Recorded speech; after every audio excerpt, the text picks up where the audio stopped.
Hello students, अपन fourth lesson पढ़ रहे हैं कार्बन एवं उसके यौगिक। भूपर्पटी में कार्बन है वो 0.02% पाया जाता है, लेकिन कार्बन की सर्वतोन्मुखी प्रकृति के कारण अधिकांश यौगिक कार्बनिक होते हैं। वायुमंडल में कार्बन डाइऑक्साइड 0.03% पाई जाती है। कार्बन का प्रतीक है वो C है। आवर्त सारणी में कार्बन का परमाणु क्रमांक 6 है। तो इसका इलेक्ट्रॉनिक विन्यास कैसे लिखेंगे? K कोष में आ जाएंगे 2 इलेक्ट्रॉन 1s2, फिर L कोष में आ जाएंगे 2s2 और 2p2। कितने इलेक्ट्रॉन हो गए? 6 इलेक्ट्रॉन। K कोष में 2 और L कोष में 4। कार्बन के बाहरी कोष में कितने इलेक्ट्रॉन हुए? 4। तो अष्टक पूरा करने के लिए कार्बन को कितने इलेक्ट्रॉन और चाहिए?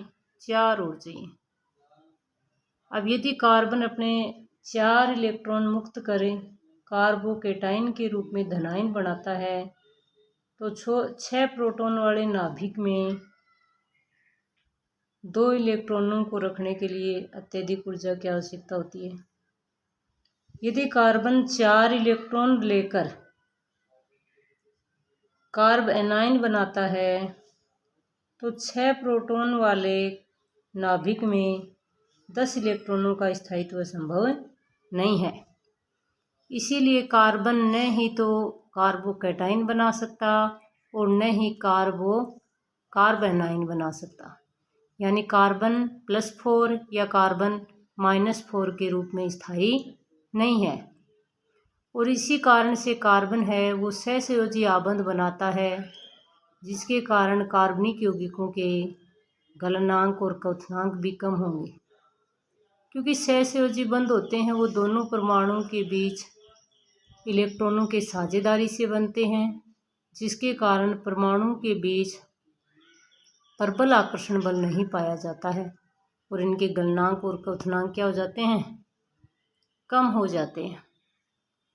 अगला देखो, जो सहसंयोजी यौगिक होते हैं वो विद्युत के कुचालक होते हैं, लेकिन ग्रेफाइट है वो अपवाद स्वरूप मुक्त इलेक्ट्रॉनों के कारण विद्युत का सुचालक होता है।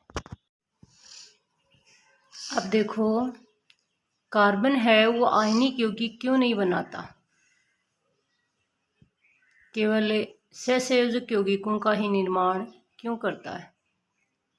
तो हम देखेंगे, हमने देखा कि कार्बन का जो इलेक्ट्रॉनिक विन्यास है उसके अनुसार कार्बन के बाह्य कोष में 4 इलेक्ट्रॉन पाए जाते हैं, 2s2 और 2p2। ये 4 इलेक्ट्रॉन होने के कारण कार्बन अपना अष्टक पूर्ण करने के लिए इसे 4 इलेक्ट्रॉन और चाहिए या फिर 4 इलेक्ट्रॉनों का त्याग करे। इसीलिए यदि 4 इलेक्ट्रॉनों का त्याग करेगा या 4 इलेक्ट्रॉन ग्रहण करेगा तभी कार्बन आयनिक यौगिक बना सकता है। लेकिन 4 इलेक्ट्रॉन प्राप्त करके यदि कार्ब ऋणायन बनाए तो 6 प्रोटॉन वाले नाभिक में 10 इलेक्ट्रॉनों को धारण करना संभव नहीं है। इस प्रकार का यौगिक स्थायी नहीं हो पाए।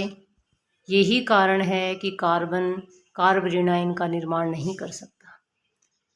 अगला देखो, यदि 4 इलेक्ट्रॉनों का त्याग कर C4+ धनायन का निर्माण करे तो 6 प्रोटॉन वाले नाभिक में 2 इलेक्ट्रॉनों का कार्ब धनायन बनाने के लिए अत्यधिक ऊर्जा की आवश्यकता होती है।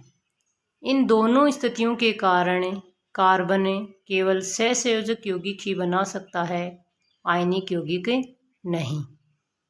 और कार्बन अपना अष्टक पूर्ण करने के लिए सहसंयोजी आबंध द्वारा 4 संयोजकताएं पूर्ण करता है। अतः कार्बन की संयोजकताएं कितनी होती हैं? 4 होती हैं। कार्बन एक चतुसंयोजी तत्व है। कैसा तत्व है? चतुस्संयोजी, 4 संयोजकताएं पूर्ण करता है।